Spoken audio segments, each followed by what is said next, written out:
2 investment properties. One owner, me. One of them roughly breaks even. The other one loses $13,500 a year, with a tenant who pays every cent, on time, and 0 weeks vacant. These aren't projections, and there's no made-up persona today. These are my actual bills from last financial year, rounded, side by side, every line on screen. Because the ads sell you the rent. The bills decide whether you can hold the thing. Today, the $4,500 line, first-time buyers never budget. What the rules starting next July do to bills exactly like these. And at the end, the part the brochure never mentions, what one of these is actually worth now. Quick one first. General information only, not financial advice. I'm not licensed. And hear this clearly. These are my bills shared as information. They are not a recommendation, and your numbers would be different. Every figure is rounded on purpose. Here's the maths property gets sold on. $650,000, 4% yield, $500 a week, $26,000 a year. That mostly covers the mortgage, says the seller, and technically they're not lying. But look at what that sentence just did. It compared the rent to one cost, the loan, and quietly retired the other 9. The agent, the strata, the rates, the water, the insurance, the repairs, the land tax, the vacancy you didn't plan, the letting fee when the tenant changes. My 2 properties collected $75,500 of rent last year between them. Rent was never the problem. So, before I open the envelopes, place your bet. Which one loses money? The house or the apartment? Lock it in the comments. No scrolling ahead. Receipt 1. A house in one capital city. And I'll tell you now, this is the good one. Rent in, $39,500. Now the bills. Interest on the loan, interest only, $33,500. There's most of the rent gone in one line. Landlord insurance, $3,000. Council rates, $1,000. Water, another $1,000.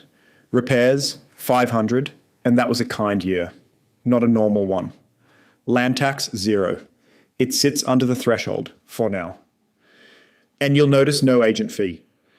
That's an unusual arrangement, not a plan you should copy. Budget 5 to 7%, plus a letting fee whenever the tenant changes. Total, $39,000 of costs against $39,500 of rent. The good property, the one that's supposed to be paying me, breaks even. Roughly 0.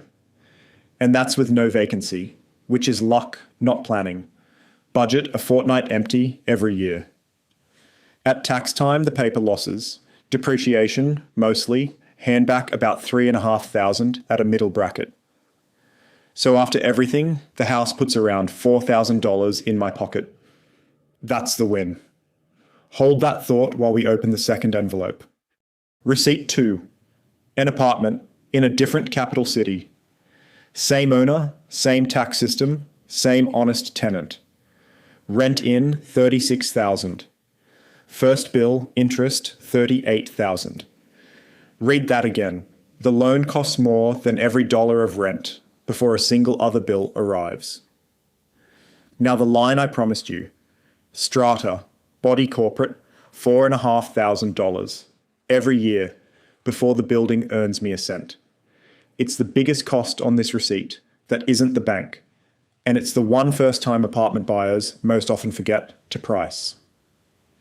Then the agent, $3,000. Rates, $1,250.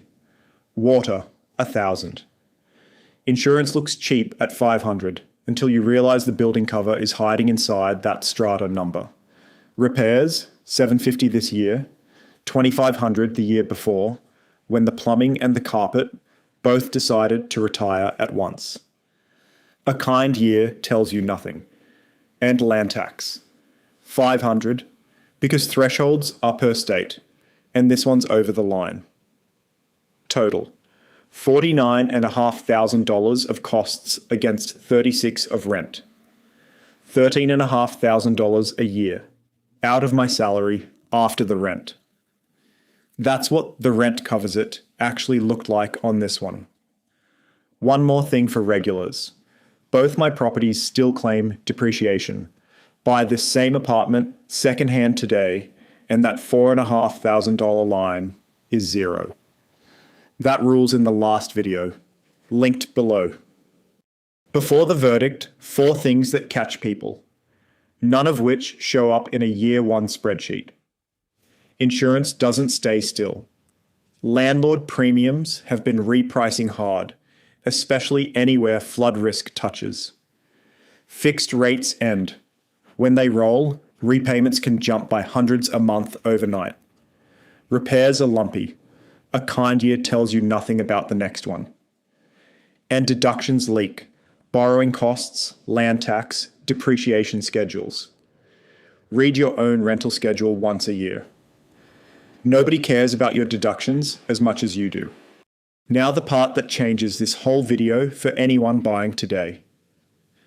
Under the old rules, a loss like my apartments came with a consolation prize.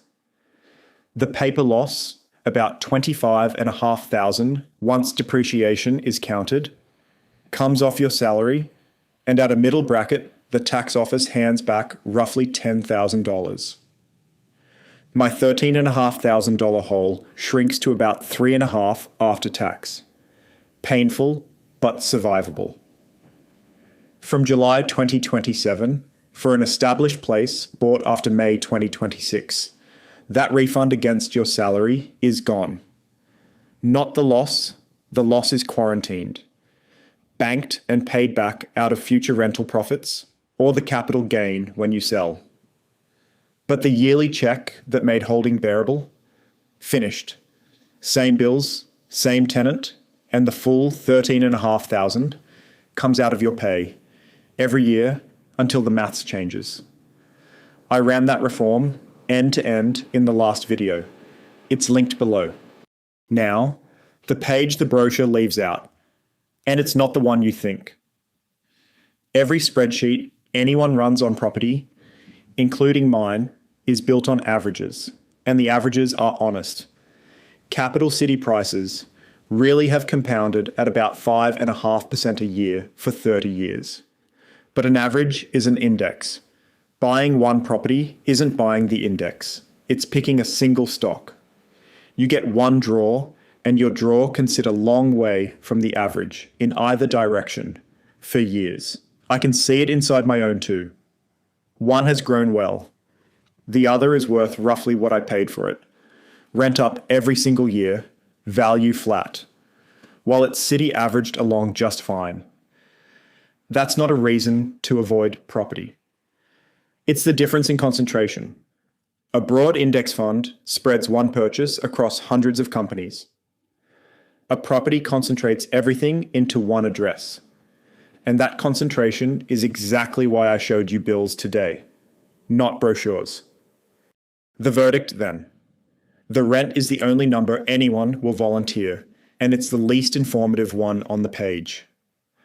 Before you sign anything, price the interest at today's rates, not hope. Price the strata, the whole schedule, not the quote. Agent, rates water, insurance, repairs in a bad year, land tax in your state, 2 weeks empty. Then run it once more under the rules that start next July, where an established purchase gets no yearly refund against your salary. If the number that comes out still works for you, that's a decision made with open eyes, and it's yours to make. Mine cost me a spreadsheet, 2 properties, and $13,500 a year to learn. Yours can cost you the next 10 minutes. Every number today came off real bills. Rounded, no projections, no vibes. If you want Australian money questions run properly through the numbers, property, super, tax, the lot, subscribing is the one-click way to keep them coming. See you in the next one.